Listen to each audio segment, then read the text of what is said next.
C'est avec un grand joie que nous réunissons aujourd'hui pour célébrer l'inauguration du canal de Grenville. Après une trentaine d'années de tergiversation, le côté nord du canal de Grenville a finalement été rénové, au plus grand plaisir du maire. Je suis né ici.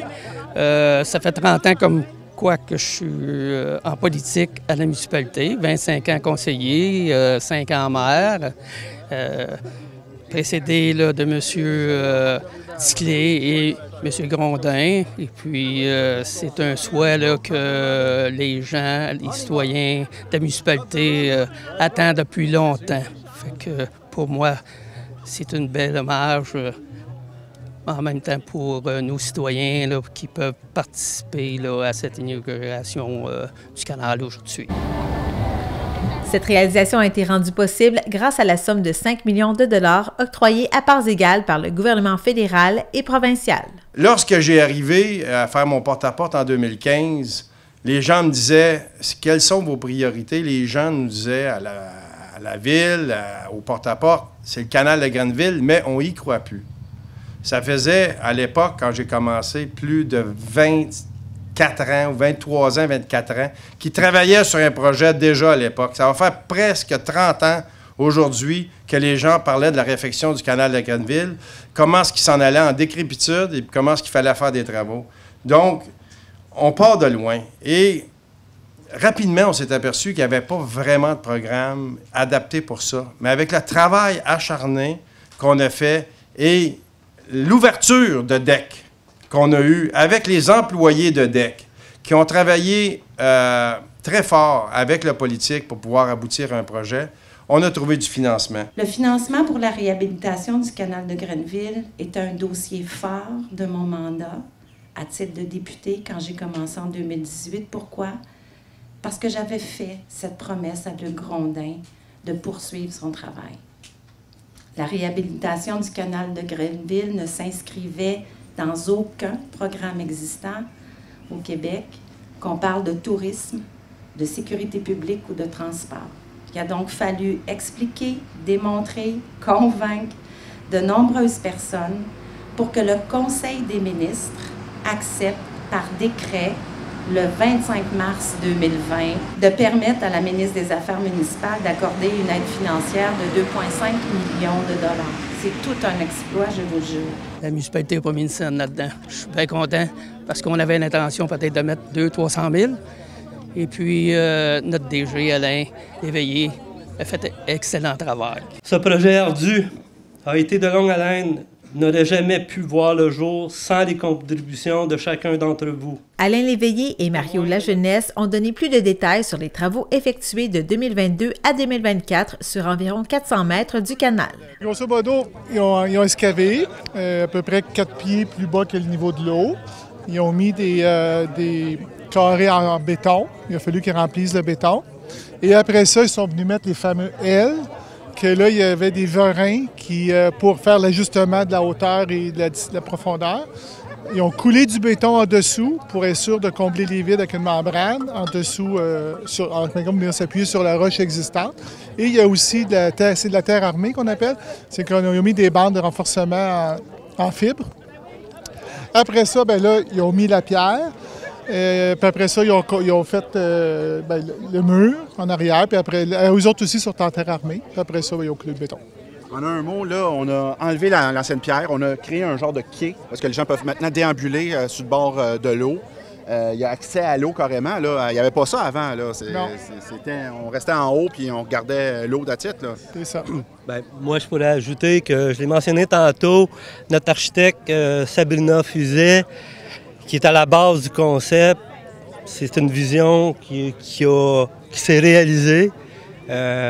Au lieu d'avoir un mur perpendiculaire avec pas d'accès, c'était le concept qui a été présenté et accepté par le conseil des partis. Toute l'ingénierie a suivi pour la réalisation. J'aurais aimé que Sabrina soit ici. Elle a suivi plusieurs étapes, mais malheureusement, elle ne pouvait pas y être. Puis vous avez remarqué, il y a des amarres à tous les 5 ou 10 mètres? Non, 2,8 pieds, ouais. 3 mètres. 3 mètres. Ouais. Donc, les bateaux peuvent s'amarrer On a seulement l'amarrage quotidien qui est permis jusqu'à 9 h le soir. Et puis, il pourrait avoir 50 embarcations. On souhaite d'en voir de plus en plus. On a une autre petite phase, là. On veut éventuellement avoir un petit chalet. Bien, il y a un chalet installé là-bas là, qui appartient à la municipalité. Avoir un petit café avec sandwich, breuvage, ces choses-là. Mais ça va être pour l'année prochaine.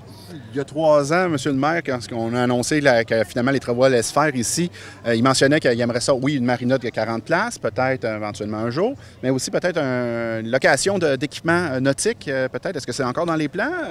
Bien, c'est d'actualité parce que actuellement, je ne l'ai pas mentionné aujourd'hui, il y a déjà un kiosque de paddleboard et kayak d'installer. Les gens peuvent en profiter gratuitement aujourd'hui.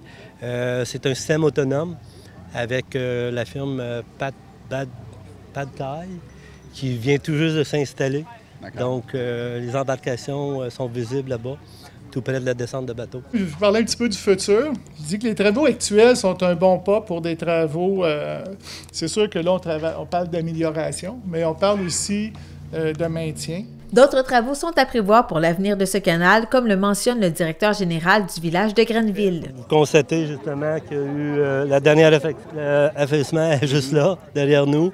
Donc, en attendant, on met le placeur sur le bobo jusqu'à temps d'avoir des sommes plus astronomiques. Mario l'a mentionné, il y a des évaluations qui pourraient atteindre 10 millions pour rénover l'autre côté. Donc, on s'y met dans les revendications dans les prochains mois avec des appuis, des documents et toute l'équipe. Mais c'est certain que d'avoir rénové une première partie puis que peut-être le tourisme que ça va attirer, ça vous donne des munitions justement pour pouvoir aller obtenir le financement beaucoup plus rapidement pour les prochaines phases du projet? Nous, on croit bien que justement cette phase-là, d'avoir réalisé ça avec quand même une enveloppe budgétaire restreinte, on est un exemple qui est à suivre. C'est-à-dire on peut faire beaucoup avec peu, mais on ne peut pas faire des miracles non plus. Donc ça prend 10 millions. Il va peut-être être exponentiel à un moment donné, là, mais... C'est 10 millions de dollars d'aujourd'hui. 10 millions de dollars d'aujourd'hui. Qu'est-ce qui explique le double? Donc, ce côté-ci, c'était 5 millions, l'autre côté, 10 millions. Ce serait sur une plus grande surface? Ça inclut le quai fédéral aussi. Fait que, moi, j'avais prévu à peu près 4 millions sur ce côté-là. C'est difficile à dire, 4-5 millions sur ce côté-là, puis quai fédéral autant. Puis une coupe de 100 000 ici, mais là, c'est ça, c'est à peu près ça. Le fameux 5 millions, c'est en dollars d'il y a 2 ans et demi, 3 ans aussi. 2021. Donc, on ne parle plus des mêmes dollars aujourd'hui. Je ne suis pas sûr qu'on pourrait réaliser le même projet avec 5 millions. Pour moi, c'est un dossier. Aujourd'hui, je suis extrêmement fier et ému. Le préfet de la MRC d'Argenteuil a eu une pensée pour 2 anciens maires du village de Grenville qui sont décédés avant l'aboutissement de ce projet. Il y a 2 personnes que je pense beaucoup. C'est mes amis Ron Titley et Luc Grondin. J'imagine qu'ils sont très fiers aujourd'hui. Merci. De son côté, l'historien Robert Simard a mis en lumière les bâtisseurs du canal de Grenville qui l'ont construit à la pique et à la pelle de 1819 à 1834, puis agrandi de 1870 à 1884. Puis à chaque fois que je passe sur le bord de la rivière, que je vois la rivière, je pense à ces gens-là qui ont creusé la terre, qui ont décidé de prendre pays, qui ont eu des enfants, qui ont cultivé de la roche. Hein? À défaut d'en creuser puis d'en faire exploser, ils l'ont cultivé, cette roche-là. Puis je pense à ceux qui, tout au long de ces travaux-là, sont enterrés sur le bord de la rivière des Outaouais. Des tombes, pas de nom, mais ces gens-là ont participé à la construction du canal de Grenville. Une chanson en hommage au canal de Grenville a d'ailleurs été créée par le groupe lachitois Henri Band. Elle est disponible sur différentes plateformes de musique en ligne.